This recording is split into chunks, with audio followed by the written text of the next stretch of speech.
14절 15절 말씀입니다. 다시 한번 읽으면 여호와여 그러하여도 나는 주께 의지하고 말하기를 주는 내 하나님이시라 하였나이다. 나의 앞날이 주의 손에 있사오니 내 원수들과 나를 핍박하는 자들의 손에서 나를 건져 주소서.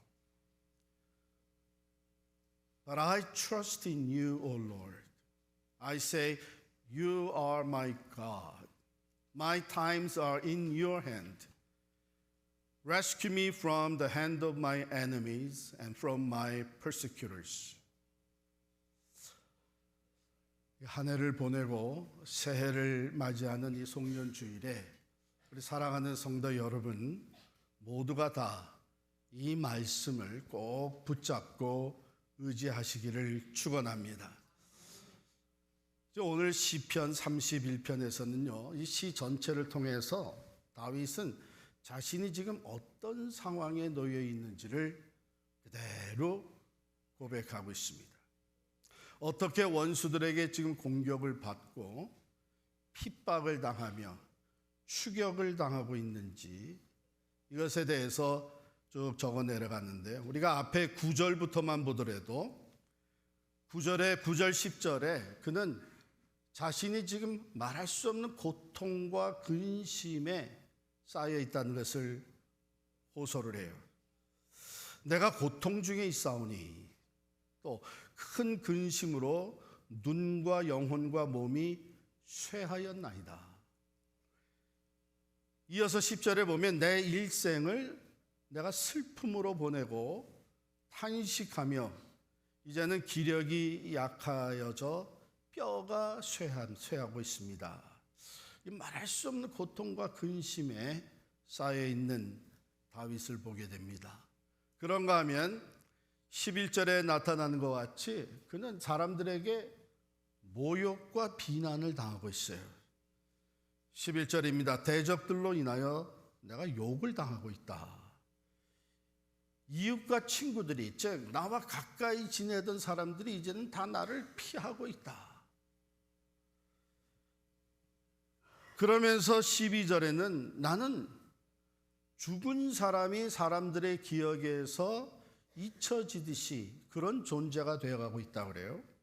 이미 죽은 자와 같이 사람들에게 잊혀지고 깨진 그릇 같은 인생이 되었다.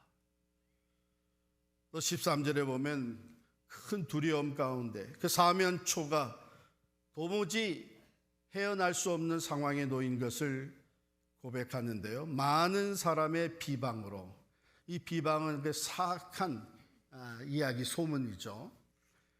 많은 사람의 비방으로 두려움에 갇혀 있고 원수들이 나를 죽이려 한다. 이건 정말 한 인생이 지금 이런 고통과 근심, 모욕과 비난, 죽음의 위기, 이런 사면초가의 두려움 속에 놓여 있다고 하는 것은 절망적입니다. 그런데 이런 상황 속에서 다윗은 이렇게 고백해요. 그러하여도 나는 주를 신뢰합니다. 그러하여도 주는 나의 하나님이십니다.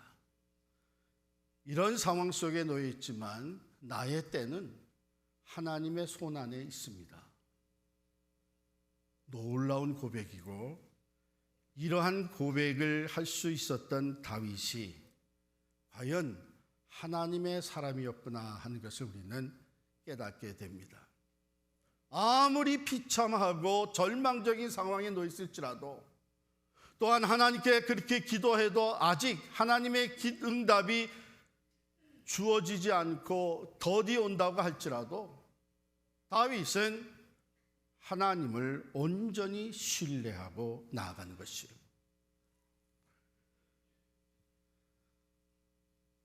고통과 근심, 모욕과 비난, 죽은 자와 같이 잊혀지는 고독, 원수들 대적들로 말미암은 죽음의 위기,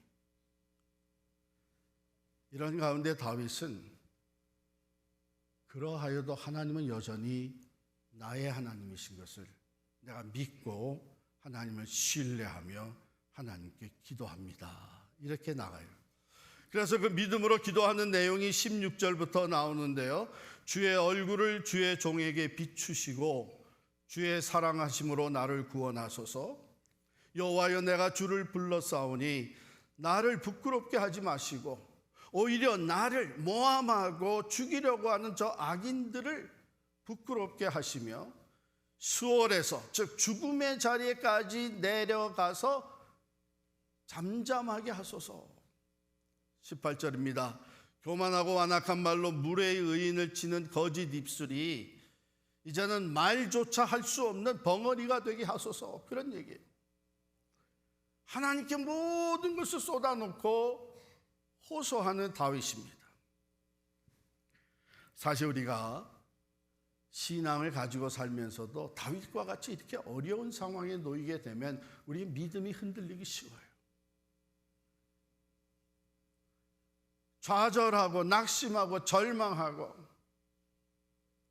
하나님은 정말 살아계시느냐 의심하고 심지어는 하나님을 등지는 사람들까지.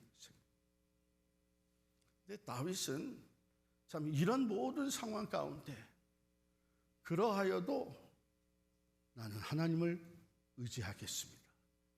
나는 하나님께 고백합니다. 여전히 주는 나의 하나님이십니다. 내 날들이 내가 앞으로 어떻게 될지 이것은 하나님의 손안에 있는 것을 내가 고백합니다.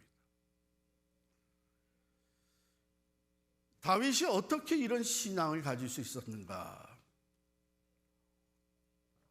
하나님을 두려워하며 하나님만을 의지하는 이 신앙, 다윗은요 일찍이 그의 삶을 통해서 하나님이 어떤 분이신가 한 것을 여러 번 경험을 했어요.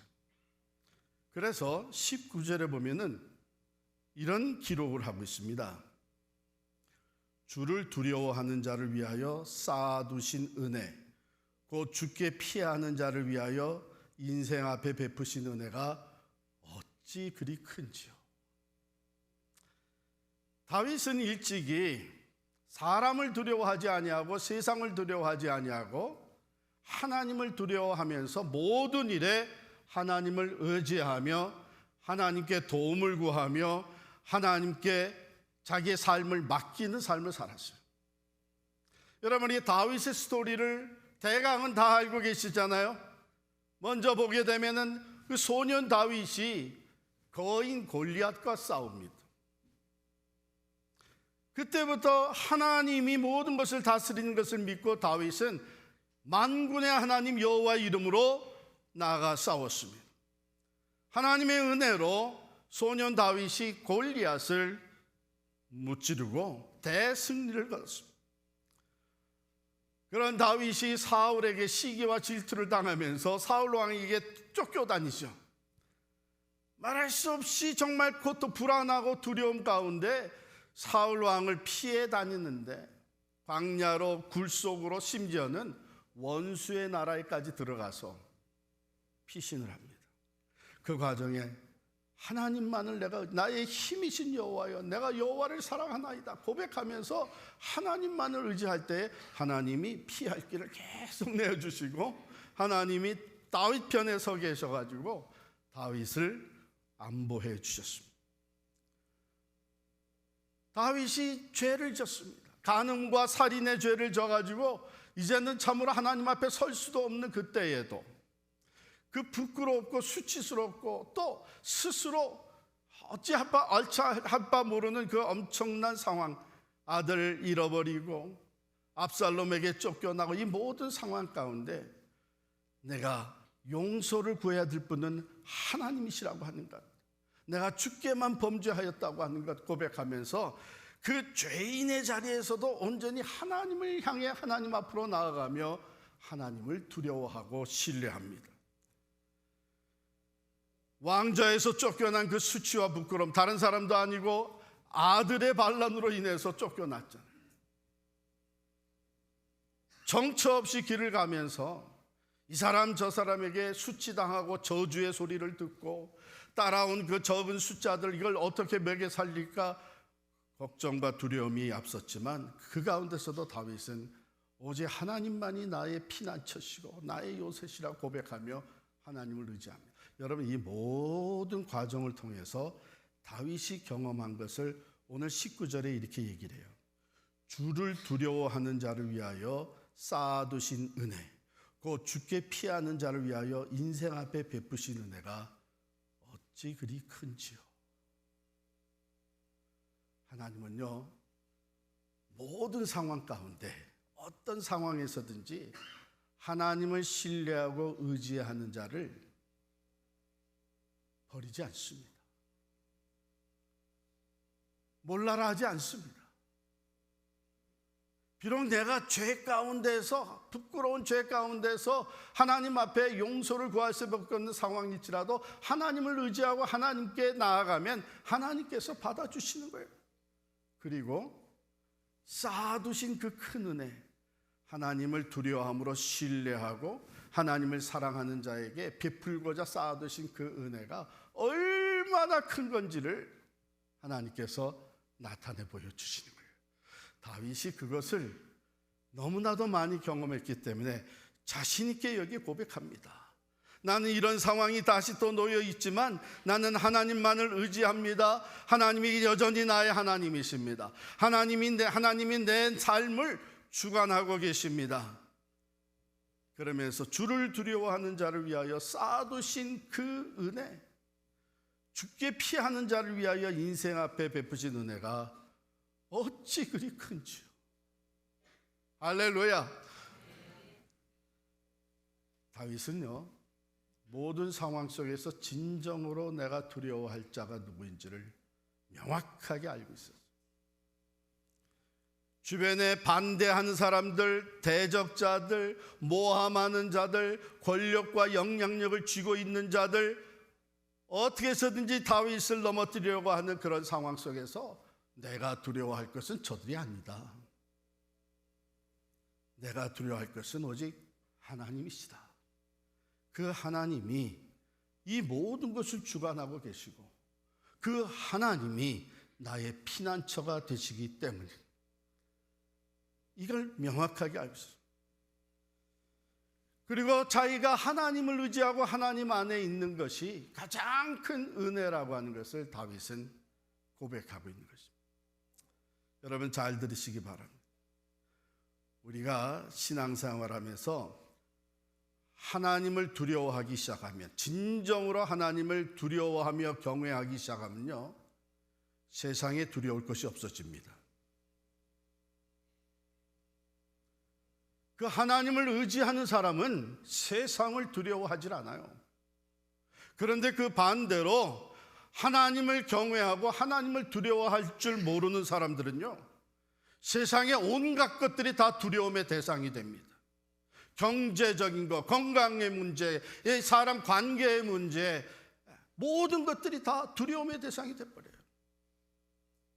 사랑하는 성도 여러분, 여러분들은 어떤 상황에 있든지 그 모든 상황과 사람과 세상을 다스리시는 하나님을 두려워하시기를 축원합니다. 하나님을 의지하고 하나님을 경외하며, 그래서 하나님을 두려워할 줄 아는 사람은요, 세상이 더 이상 두렵지가 않습니다. 왜? 하나님이 나와 함께 하시는 것을 확신하기 때문에. 그런 믿음을 가지고 기도하면서 다윗은 하나님이 쌓아두신 은혜가 어떤 것이냐, 즉 내가 기도할 때에 하나님이 나에게 응답하시고 베푸실 은혜가 어떤 은혜냐. 20절 먼저 보시면, 그가 나를 은밀한 곳에 숨겨주실 것이다. 그래서 사람들의 악한 꾀와 비방에서 벗어나게 하실 것이다. 여러분, 사람들이 때로 모함을 하잖아요. 악한 수단 방법을 가지고 거짓도 또 소문도 만들어가고 퍼뜨리잖아요. 그거 일일이 다니면서 두려워가지고 이것도 가서 설명을 하고 설득하고 이것도 변명하고 그렇게 하지 마세요. 그거 필요 없어요. 그러면 그럴수록 오히려 더 소문은 더 많아지게 됩니다. 하나님께 맡기는 거예요. 하나님이 듣고 계시죠? 하나님 아시죠? 하나님 내 중심을 보고 계시죠? 하나님 모든 상황을 빠삭히 내려다보고 계시잖아요. 하나님을 의지합니다. 그러면 하나님을 두려워하고 하나님을 의지하는 사람을 숨겨주신다. 사람들의 꾀와 비방에서 벗어나게 하신다. 할렐루야. 두 번째, 다윗은 이 확신을 가지고 있었어요. 21절에 보면 견고한 성, 하나님이 나의 견고한 성이 되시고 내가 그 하나님의 견고한 성에 피신을 하게 되면 하나님이 그 안에서 나를 품어주신다는 거예요. 그래서 그가 사랑으로 나를 품고 계심을 나타내 보여주신다는 거예요. 여러분, 사람 의지하고 사람에게 피하지 마세요. 드라마뿐만이 아니라 어쩌면 여러분 자신들도 인생길에서 많이 경험을 했어요. 저도 경험을 했어요. 이 사람이 도움이 될 것이다. 이 사람이 내 방패가 되어줄 것이다. 이 사람들이 내 울타리가 되어줄 것이다. 그러다가 배신당하고, 그러다가 오해받고, 오히려 이용당하고 하는 경우가 얼마나 많습니다. 실제로 사람은 진정한 나의 피난처가 될 수가 없습니다. 어려워지게 되면 우선 자기 밖으로부터 챙기는 것이고 자기부터 피신하는 거예요. 그러나 하나님은 우리의 영원한 피난처가 되시는 줄을 믿습니다. 하나님께 피하게 되면 그 하나님의 견고한 성 안에서 하나님이 우리를 사랑으로 품어주시는 것을 경험하게 되는 거예요. 세 번째, 다윗은 하나님의 은혜가 얼마나 큰 것이냐 하면 나를 은밀한 곳에 숨겨주실 뿐만 아니라 나의 피난처가 되어주시고 내가 간구할 때에 내 기도를 들어 응답하시는 하나님이시라. 22절에 간구하는 소리를 듣고 응답해 주시는 하나님, 이런 은혜가 하나님을 두려워하고 경외함으로 하나님을 의지하는 사람에게 베풀어 주시기 위해 하나님이 쌓아놓으셨다는 거예요. 쌓아놓으셨다. 이거 받아 누려야 될 거 아니에요. 그러려면 모든 상황 가운데 오직 하나님을 신뢰하고 하나님을 사랑해야 될 줄 믿습니다.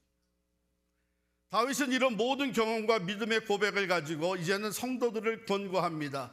23절에 보면 너희 모든 성도들아, 당시에는 이스라엘 백성들이요 오늘날은 똑같은 믿음으로 하나님을 신뢰하는 하나님의 사람들에게 주는 말씀인데, 여호와를 사랑하라. 여호와께서 진실한 자를 보호하시고 교만하게 행하는 자에게 엄중히 갚으시느니라. 여호와를 바라는 너희들아, 강하고 담대하라. 할렐루야. 아무리 어렵고 힘든 상황에 놓여 있어도요, 사랑하는 성도 여러분, 우리가 하나님을 경외함으로 하나님을 신뢰하며 나아갈 때에 우리의 마음은 강하고 담대해집니다. 다윗의 현실이 그런 상황 속에서 하나님을 의지하게 됐는데 우리의 현실은 어떻습니까? 요즘 세상이 전쟁과 재난, 불안과 두려움, 아픔과 고통이 끝이 없잖아요. 이제 한 해를 보내고 이제 내일이면 새해를 맞이하게 되는데, 여러분 어떤 상태에서 지금 새해를 맞이하게 됩니까? 물론 우리가 해피 뉴 이어, 만사 형통 얘기는 다 하지만 현실이 어떻습니까?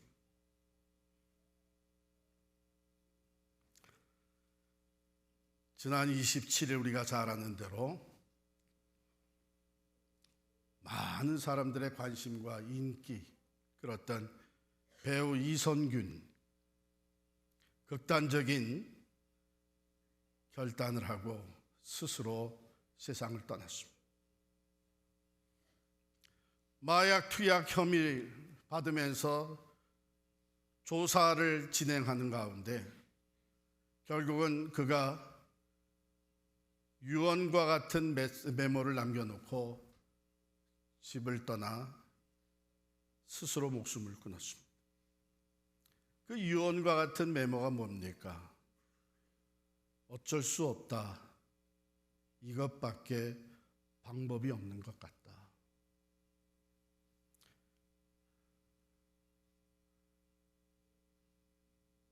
불명예스러운 일, 또한 억울한 일, 사람들이 내 말을 믿어주지 않는다고 한탄도 하고, 그런가 하면 뭔가 자신감을 잃어버리고 스스로 극단적인 결정을 해버렸습니다.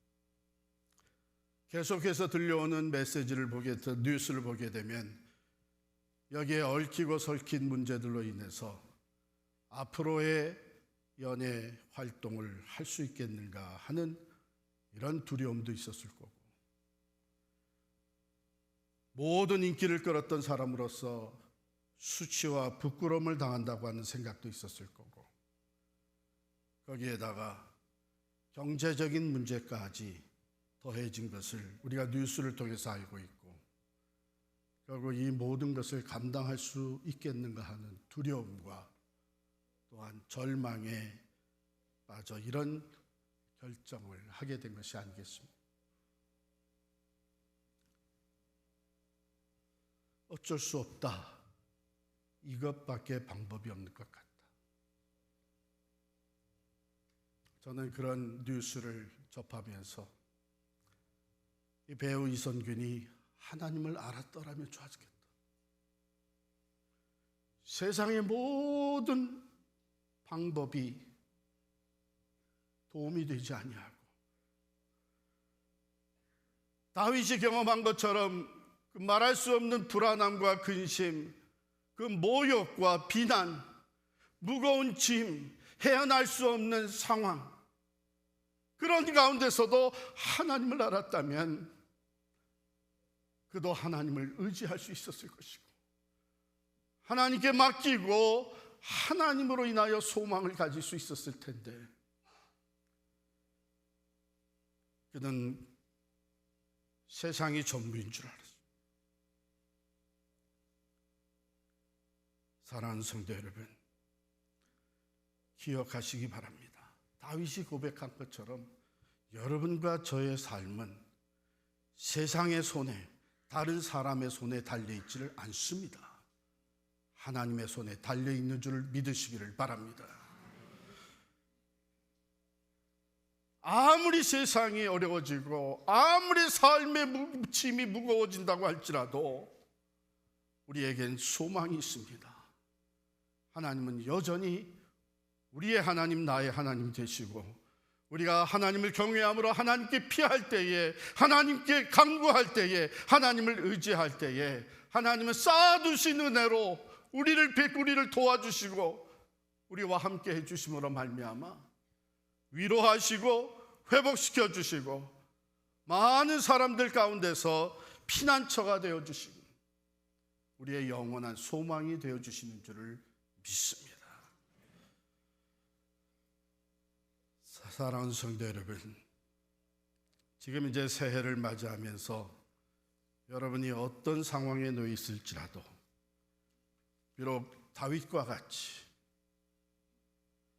사면초가 도무지 내가 감당할 수 없는 상황, 무거운 짐이 있다고 할지라도 절망하지 마시기를 바랍니다. 오히려 다윗의 고백이 여러분의 고백이 될 수 있기를 축원합니다. 여호와여, 그러하여도 내가 지금 이런 상황이 있어도 나는 하나님을 트러스트합니다. 하나님은 여전히 내 하나님이신 줄 믿습니다. 나의 앞날이, my times are in your hands, O Lord. 하나님의 손에 내 삶이 있는 줄을 믿습니다. 이런 믿음을 가지고 여러분께서 새해를 맞이하시며 이 믿음으로 하나님과 함께 동행하는 2024년 나날이 될 수 있기를 간절히 축원합니다.